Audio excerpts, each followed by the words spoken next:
I'm Shana and we go to St. Anthony's, and this is my daughter, Stacia. Well, when COVID hit, I worked at an assisted living in Knoxville, and we had 60-some residents, all elderly.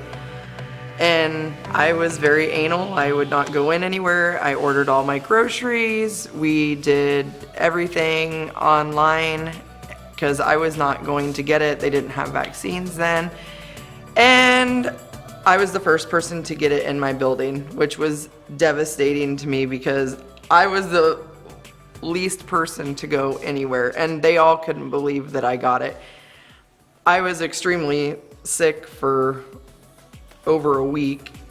She didn't get it, but I made her wear gloves and masks, and we were spraying the house all the time, but it was the worst. I did not ever want to do that again. I mean, being locked in your house for 22 days and you can't hug and you don't have energy to do anything. And I knew how it made me feel. I was worried that my residents some of them wouldn't make it through it because they didn't have the energy I had, and I felt like they did the whole time I had it.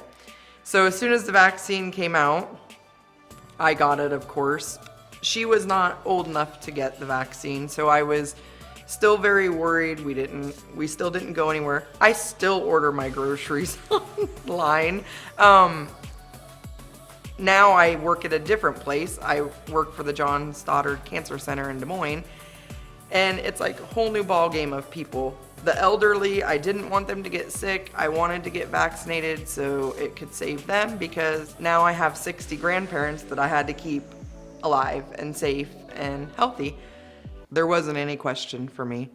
I felt like it was the right thing to do, and it's what I had to do to keep my grandparents safe, my mom safe, my friends safe, and her safe.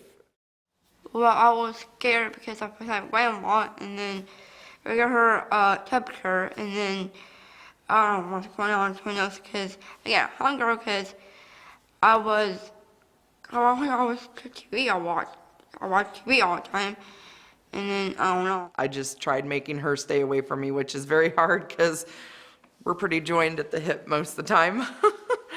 And you bought a too. There was good out of it, though.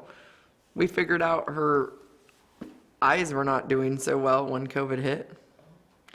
I pulled out all the summer school stuff when they got sent home from school, and we started working. So, and she was writing in like tie-dye, honestly, and I couldn't figure out what was going on, and then I realized her eyes were crossing worse than they used to. So she had surgery done on that, and so far we're good.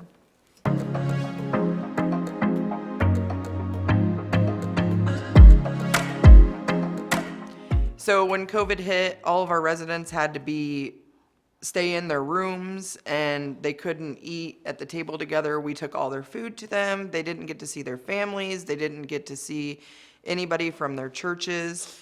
And I had ran into our Deacon Tom, and he had talked to me about being able to get in there, and I didn't know when he would be able to get in. So we had made a decision that possibly I could give communion to our Catholic residents. So, like, as things got loosened up a little bit when they could come out of their rooms, we would go to a bigger area and do it all together, and it was a good experience.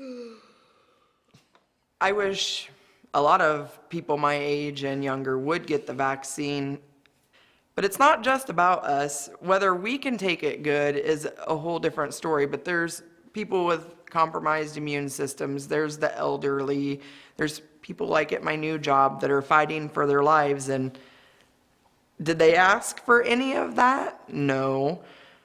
I wish people would just not think of themselves and do it for others.